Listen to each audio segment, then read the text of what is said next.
healing heartbreak, and more. My first ayahuasca. So I've been living in Colombia nearly a decade. It's coming up on 9 years soon.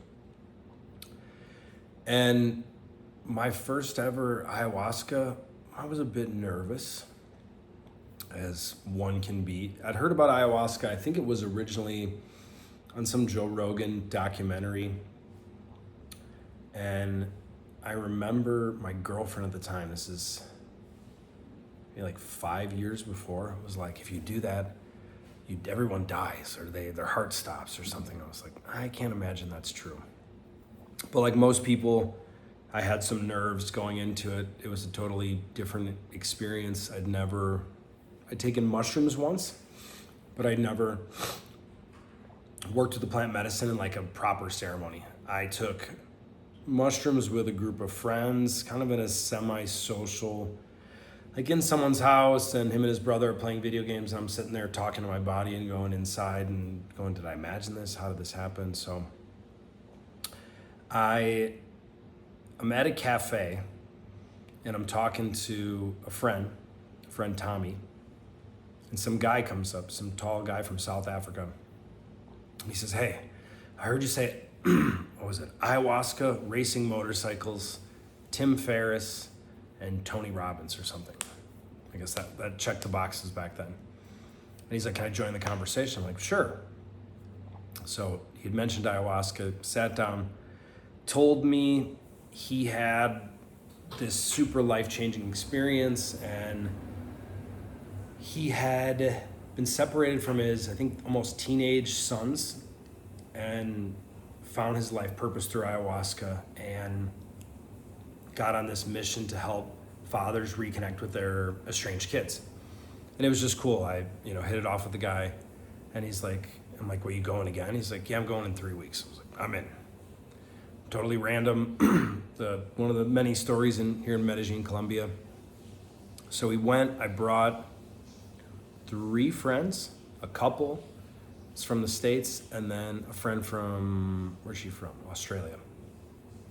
And we go, and I remember just being scared and going, oh my gosh, like, am I gonna die?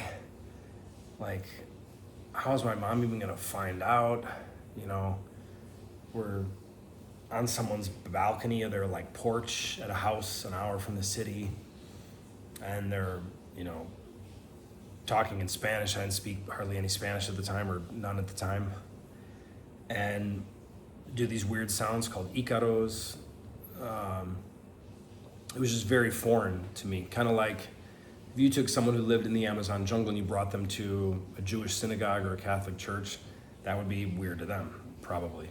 So it was weird to me, because it's kind of going to a ceremony. A shaman is almost like a spiritual healer, kind of meets a doctor. It's a different role.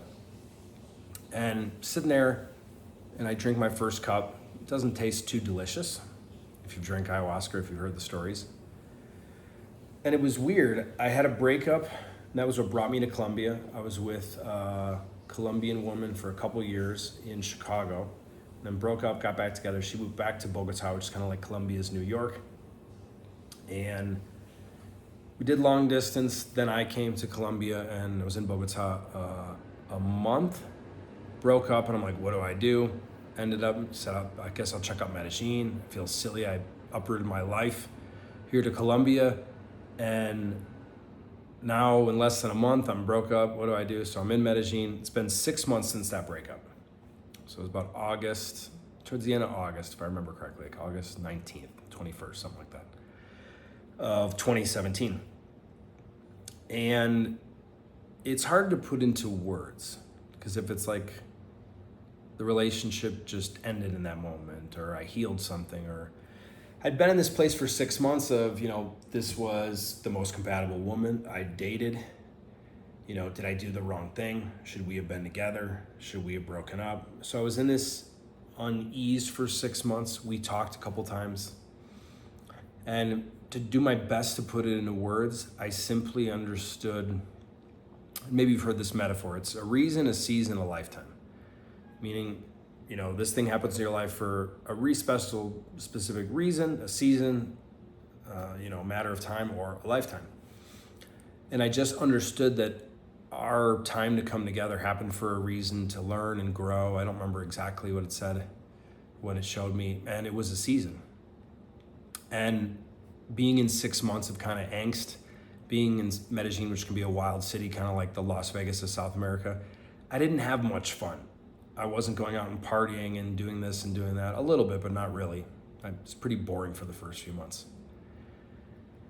And to do the best to put it into words, I just healed something in me, in my heart, and just let go. If you ask me how, from my head, in a rational way, that I do that, I don't really know.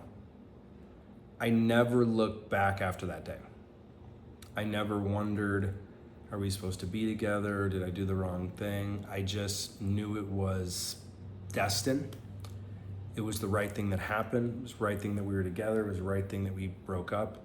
And I didn't realize at the time, but looking back, it was what part brought me to Colombia, brought me to the medicine, which, looking back, many signs for years since I was a kid leading me to the medicine, which, if you're not already familiar with the medicine, would be ayahuasca. And ayahuasca has such a unique heart emotional healing quality, especially around the relationship with ourselves, past relationships, current relationships, family, things like that. And it felt like I had emotional or spiritual surgery. It was just, that was a chapter in my life that was supposed to happen, and it's in the past.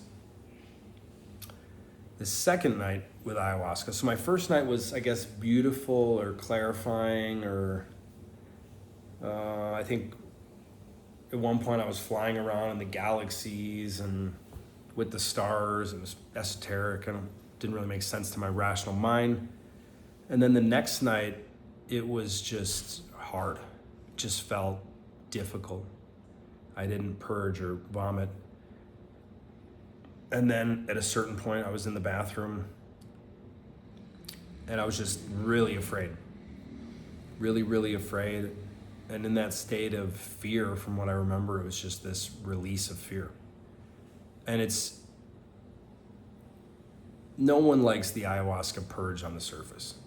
It's not like people that do ayahuasca, unless they're secretly bulimic or, thing where you make yourself puke. But it's interesting how necessary and part of the process it is. Does it happen every time? No, it happens most of the time.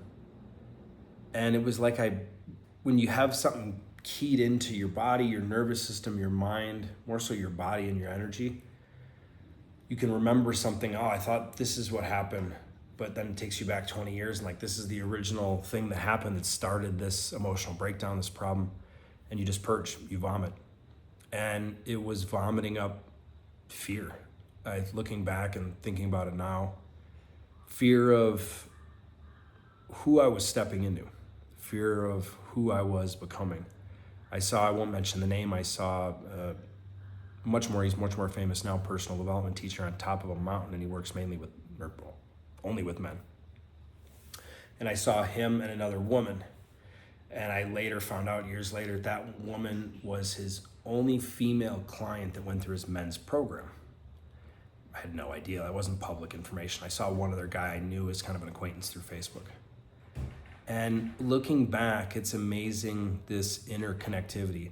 How did these three people that I had no idea had drank ayahuasca? And they actually were connected. It was two guys and a woman. The male leader, and that was his only female client in a men's movement, ironically. And then another guy, and also she was friends with him. And I remember, and I got a picture of it still, it's in my ayahuasca documentary, me standing next to the shaman. I'm the only guy with no shirt on. I had more hair back then, and I'm just looking like this, going like, what the hell just happened? And I knew I was onto something, or this was something different.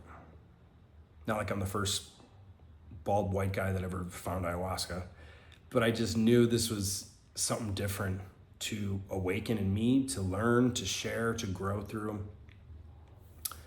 And I knew it was different then. It was like, this isn't a seminar.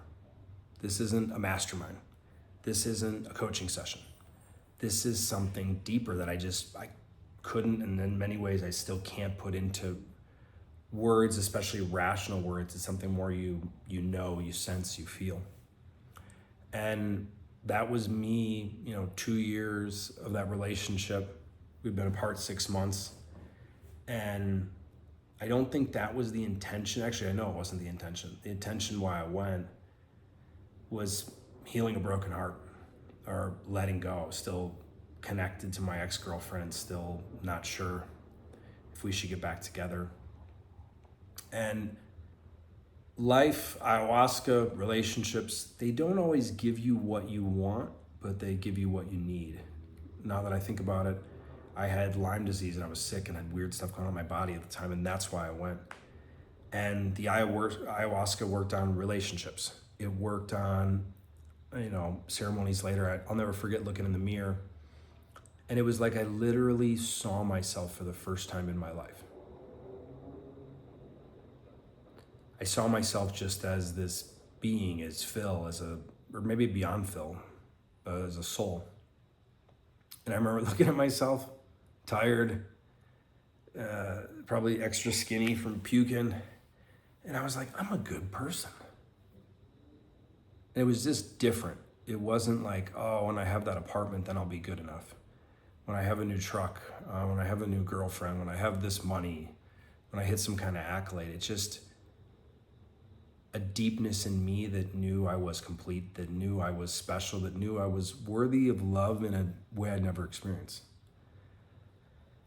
And the medicine has been so healing. I have many more stories I'll share, but that was really the healing of a broken heart, the releasing of a relationship. And again, it didn't make sense to me, but I just understood it.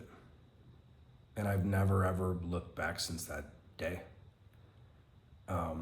If someone would have told me that was possible, or you could drink this little tea from the jungle that a shaman gives you, I don't know that I probably wouldn't have believed it. I would have been super skeptical. I've been, this is too woo-woo, this is too esoteric. This is just some goofy stuff on YouTube or on social media or a documentary. But the power of ayahuasca is profound.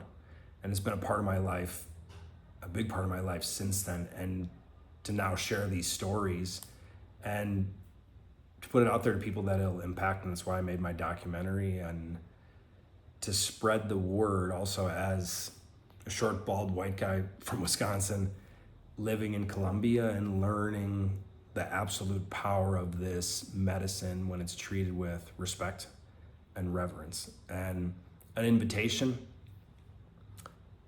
ayahuasca is not for everyone. But if you're feeling the call to ayahuasca or another medicine, to listen to that call and to go to a reputable center. There's some that are indigenous. They can be just so disorganized, and they're, $20, $50 a night, and you sleep on the floor. And there can be things where, not in a bad way, they're unsafe, but they can forget certain things.